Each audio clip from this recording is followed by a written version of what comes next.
We specialize in music most people hate. Thanks for tuning in. Make sure you check out our Facebook page, Instagram, and our website. Let us share the noise with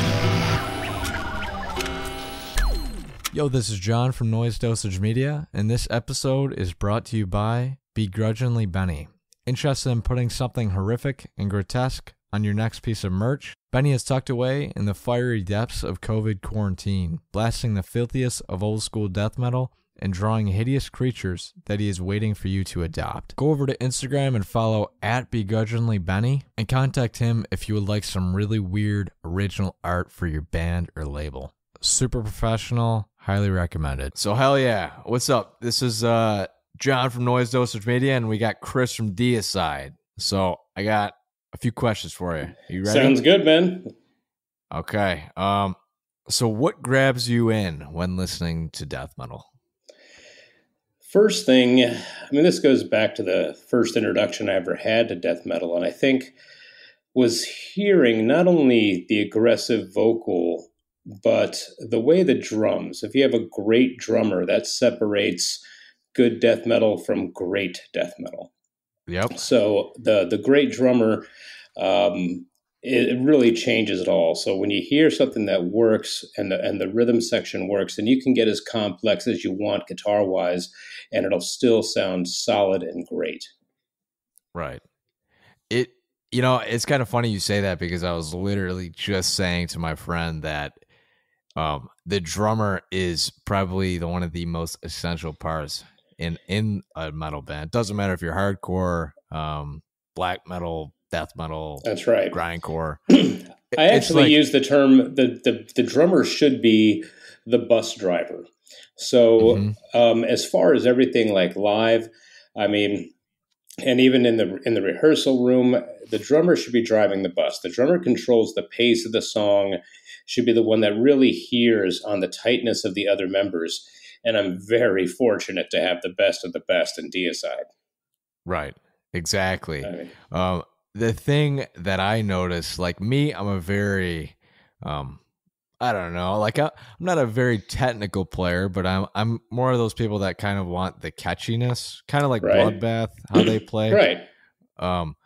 So when I hear a fucking crazy drummer, it just draws me right in. So hell yeah, absolutely. Good answer. And a good snare. I like the fucking raw snare. Yep, and it has to, and a drummer that knows how to tune the kit changes everything as well. So that's when you really get a great snare, because if he's going to go to blast beats and he can do it organically without having to manipulate it through electronics to get it to cut through, that's when you know that guy knows how to really use the snare. Right. He's not, hey man, producer, hook me up. Man. Put some triggers on there. Yep. Fuck. But yeah, the old school death metal is just perfect, because it's not, I don't know, the newer stuff, it just sounds too robotic, to me. And I agree with that, and maybe it's just because of my age or whatever, but I like the more organic stuff, and the crowds show it. I mean, the crowds for Deicide are getting bigger, and it's the usage of actual amplifiers and, using drums and actually having a great sounding kit, and, everything about it, the organic side of old school death metal. Not only is it, I think, stronger than ever, but I think there's a new appeal towards the young kid who is looking for something, I guess you would say, authentic. Right. Exactly. And a lot of people are trying to imitate that nowadays. I've noticed myself, but so on from that question. So being a guitar player myself, I always ask this: what's your ideal rig for live shows versus recordings? For me, okay, that's a really good question, because for I actually kind of use the same rig for everything, but this is kind of a loaded question, but the tone is always going to be in your hands. So the amplifier and the cabinets and the pedals, everything else is a tool to make your life easier. So everybody's different. So I use a Mesa Boogie JP2C head with two Mesa Boogie cabinets, and then I have a variety of pedals. just for, like a delay pedal. I use a gate on the front end. I will also, when I'm touring, I'll use an MXR EVH pedal. So that way I know no matter if we're doing fly dates to like Europe or South America, I know that pedal will compensate anything that may not be the right amp that may show up or whatever you get when you get there kind of scenario.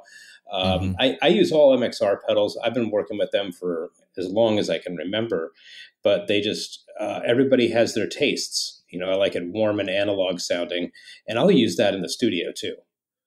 Okay. The only difference that I generally do in the studio is that I won't use a Floyd Rose during rhythm tracking. Over the last, I would say 5 years, I switched from neck through and set through guitars to bolt-ons. I fell back in love with bolt-on guitars, mostly because of that mid-range punch, and it made so much sense because years ago when I spent my time working with Eddie Van Halen, he used to say the mid-range comes from your hands, but you have to have that neck to the body and make that punch. It'll make you cut in the mix. And, a time later, I was like, wow, you were not kidding. So I fell back in love with bolt-ons. Backtrack it up with Van Halen. I need to know because I got into music because of Eddie Van Halen. What were you doing with him? I was, for about 5.5, 6 years, I was the product manager and liaison between Eddie Van Halen and Fender. So when we decided to change the EVH brand, when he came on board from just doing a Frankenstein and a head, we wanted to make it into a brand. And upon his request, believe it or not, I became the guy in between. So we kind of did that whole brand thing and turned it into something for other people, not just a signature series. Yep. So I got an EVH 2x12 sitting right next to me. Nice. So. There was a lot of fun. I wouldn't change a thing. In all honesty, I probably learned more in those 5.5, 6 years about people, about honesty, about creativity, and about tone than anybody could ever do in a class. And to this day, he's still one of my absolutely favorite people on this planet who I owe so much to. Love that guy. Right on. You talk to him all the time?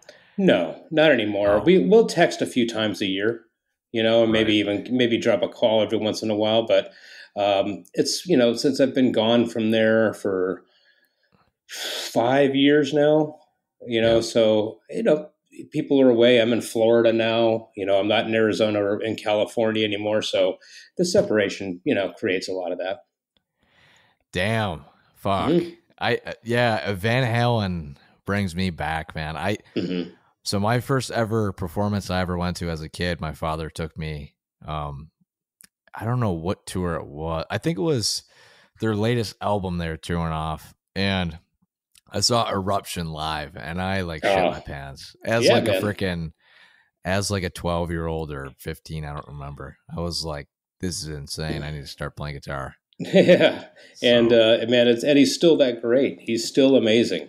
And the last time, I saw him physically play, it was probably better than ever. And we have a lot of stories that we went through together between him and his right-hand man, Matt Bruck, and Wolfgang, his son, Janie, his wife, and then me and my team, which was me and Mike Ulrich and Keith Chapman and Chip Ellis and all that. It was just a great time. It was a really organic time, too. We were all learning on a lot of stuff. Hell yeah. Well, I got an EVH Wolfgang, the Stealth Series special, and I got an EVH 2x12. So there you go. That's awesome. That's all you need. So when it comes down to Jackson, Dean, or LTD, right, what is your go-to? Well, I'm the product manager for Dean Guitars, and I went there for a reason. And I don't talk bad about anybody that I used to work with. I cut my teeth as a kid on Jackson Guitars, and those guys were my first endorsement back in the 90s, and they became my friends for a very, very long time. But the organization of FMIC and me did not work out very well at the time, so I had an opportunity to go to ESP out in Hollywood. And I went Hmm. out there I was out there for 4 years. But in all honesty, and this is no disrespect towards anybody, I honestly just do not like Hollywood. Yeah. Commuting Yeah, I've back been and there a few forth. times. Yeah, man, commuting back Horrible and forth. traffic. Yes, the worst. Absolute worst traffic you could imagine. And then it's just the cost of living just doesn't make any sense. And for Yeah, me, stupid. it just didn't make any sense for me and my family. And I was about ready to, give up on the industry. On this side of the industry, I'll always be a guitar player. But on this side of the industry of working in manufacturing, I was basically done with it. And I get a call from Evan, the CEO of Armadillo, which is Dean Guitars, Luna Guitars, and D-Drum. Yep. And we started talking for a couple of months. And I finally flew out to Florida, visited the place, and fell absolutely in love. It was like that reason. And I remember what it was like all over again, what it was like to be a kid and go to a privately owned guitar company and just feel that vibe, that rogueness, that American handcrafted, just almost like joining a biker gang. And I signed on Right. immediately. And for the last 2.5 years there, and I just finally relocated my family to the Tampa area because of Dean and because of Deicide. Nice. And we just did it just about over a month ago. So I was commuting back and forth via plane quite often, but now that we're finally here, it's great because now I'm in the office every day and I'm with my brothers in Deicide, and it's the best of all worlds, and we get to be by the water, so that's Right. great. Oh yeah, that's the best part.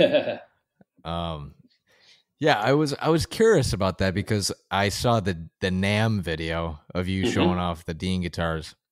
And I was Yeah. like, he must work for them. And then I looked on Google, and then you're playing like Jackson and all this other shit. I'm like, Hmm.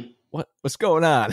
No, I mean But I cut my teeth with them, but I mean literally, I mean you can't see it, but I keep a Dean banner right over my desk in my home office where I do my yep, recording and writing. I love them. They're everything yeah, that I remember a guitar company should be, and the camaraderie that we have there. I haven't felt it probably in my whole life since I was, on this side of the industry. And then mhm, to be able to have a balance where a company not only allows me to be in a band like Deicide, they love right, the idea that I'm in Deicide. So it's and everything just ended up exactly, turning out. And these guys, are the greatest dudes in the world to be in a band with. It's an honor. It's an absolute honor. exactly. I think the coolest part about Dean is just having that reputation of Dimebag Daryl, like Hmm. just carrying that company because like in my opinion, he's one of the like guys. When I think of Dean, I think of fucking Dimebag. Of course, and he honestly used them without an endorsement for most of his entire career. He was never officially endorsed by the company until not too long before he passed, because the company was going through transitions when Elliott bought it from Dean and all the craziness that happened. And then it evolved naturally. So the thing with Dime and Dean is that is the most honest and genuine love of a guitar brand that I've seen. Right. Yeah, I remember watching that one, the house video when the camera guys walk in and do like Oh a yeah. virtual tour, and there was this room, and there was maybe like 200 guitars. I Hmm. don't know. It was Yeah. to me, I was like, holy shit, man! I've got like six. That's good enough for me. Right But on. so my last question about guitars is like, what do you look for when having your guitar set up or when you do it by yourself? Like, Well, the first thing I do is I have to take a look and make sure the neck works for me. I take a look at the way the neck angle pitches all the way to the breaking point of the bridge, and the breaking angle is where the string goes over the bridge and cuts off the note. So I like to mhm, make sure that that is as a nice line. Some people add more relief. I keep my stuff pretty straight. I keep a pretty low action overall, especially now that yep, the requirements of DSN require me to play a lot faster. And I make sure that my fret ends are always right. And so I do almost all my own setups. And we okay, do I like to do it myself, but when there's something that I can't do, I bring it into. I happen to be working for a guitar company, so I can bring it right into Dan Russell or Andy or Raven or any of those guys, and they'll take off and fix it, whatever I can't do. Right. Anytime somebody sets up my guitar, I say the lowest action as possible because I can't stand, like, I'll put a quarter in between and like that's good enough. Like, right. That's perfect. But there you go. So when it comes down to recording, what are some tips you have for keeping your tone like without like damaging it? With using gates and shit like that. Well, I honestly say the less is more when it comes down to the recording studio. Don't use any gates. Don't bring anything on your front end unless you really need it to push a level of front end gain. Unless you really have to have that. I'm a straight up guitar cable into the head, into the cabinet, shortest cables possible, and pick hard. So get your tuning dialed in a couple of cents flat. So that way when you're playing, if you pick hard enough, you can really get the notes for clarity and work on endurance. If you can keep your endurance going to try to make the longest pass possible without any kind of punch in, then that track will come across a lot more clean. The tone will be more consistent, and the end result will be psychologically into somebody's head saying, wow, that is a great song. It's right. And I learned a lot of that from my old producer, Neil Kernan, back in the 90s. So he was the one who was like, he told me one time when I was in my old band in 17, he was like, why are you picking the guitar so light? I'm like, I don't know. I just don't want to break any strings. And he's like, strings are like vaginas. All right. You could be replaced. I was like, ooh, damn. That's, I was like, that's pretty harsh. I got one pack. I got $7. I got $7 left, and I that's for cigarettes, and I have to pay a $750 check to you by the end of the day. That's why. Exactly. Yeah. But I mean, we would play strings on every song, and I learned to do that quite a bit, and just play it hard, man, and keep up the endurance. That's the best way to keep your tone straight. Don't put anything on the front you don't have to. Yep. Now, when you talk about changing strings every song, this is a debate I have with a band locally I help out with. They change strings for bass as well. Like, do you think that's necessary? I personally do not think it's necessary because I think if you have a good bass string should hold tone for a long time. If the tone starts, dying out, then you change them. Yeah, those freaking things are like $40 a piece, 30.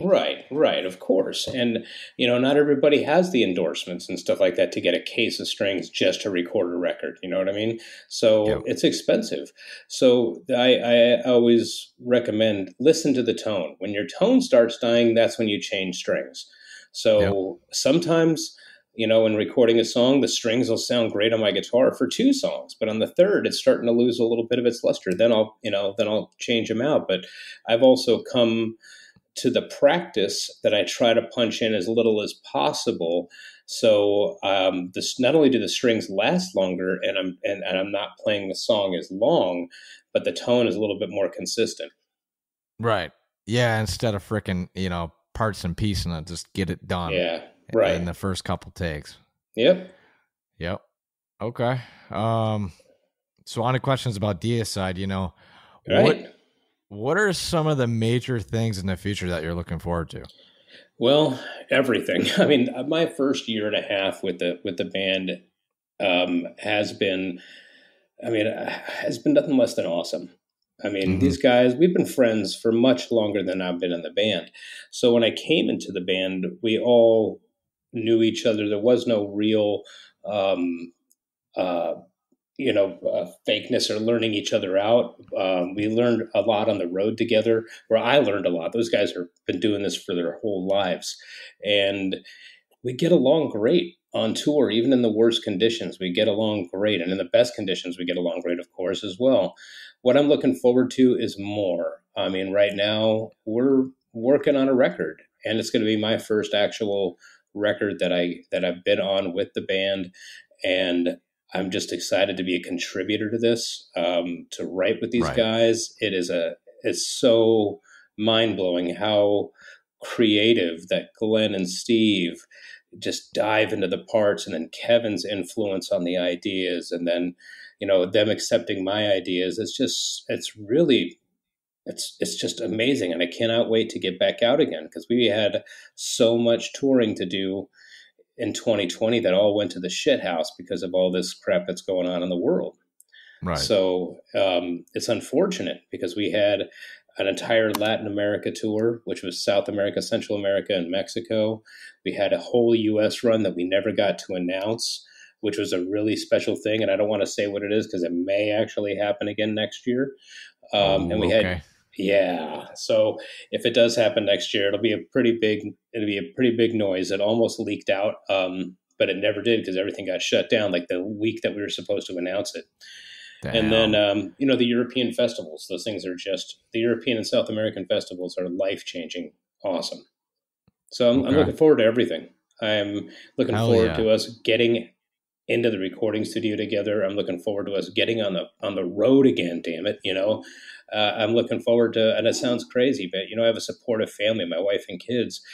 They love the fact of what I do. They're the most supportive people in the world. So when we're out on the road and we're FaceTiming every day or whatever we happen to be doing, it's a lot of trust. It's a lot of fun.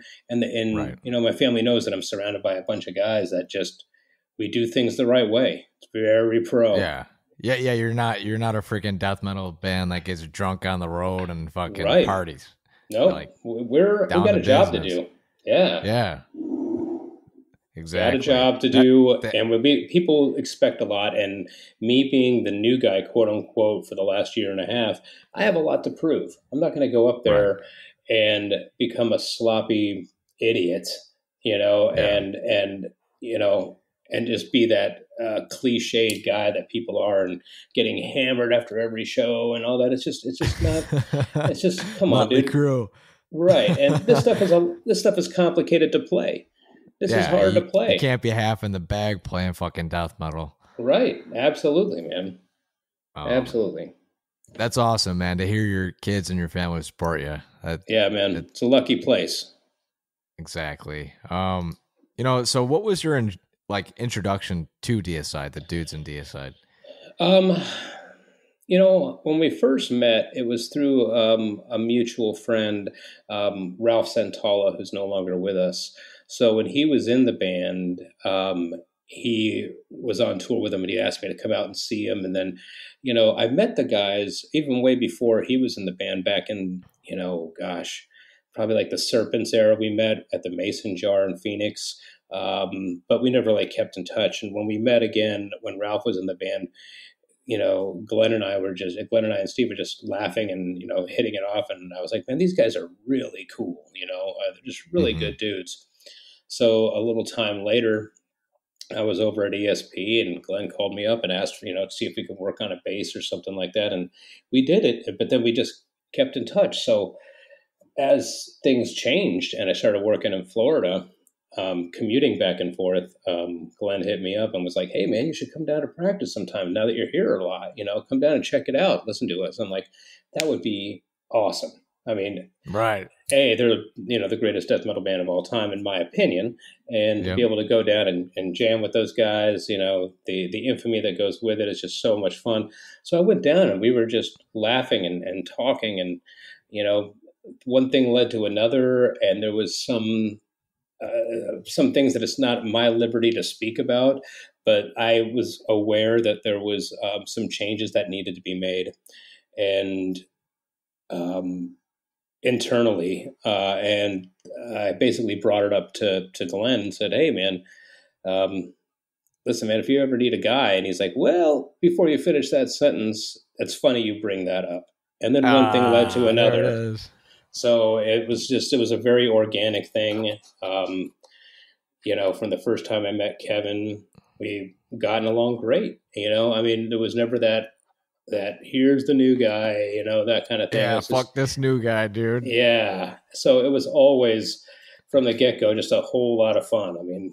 Just the different personalities all seem to work. And when you're in the band, you can see why Glenn and Steve have made this last for 30 years. Right. They're pros at what they do.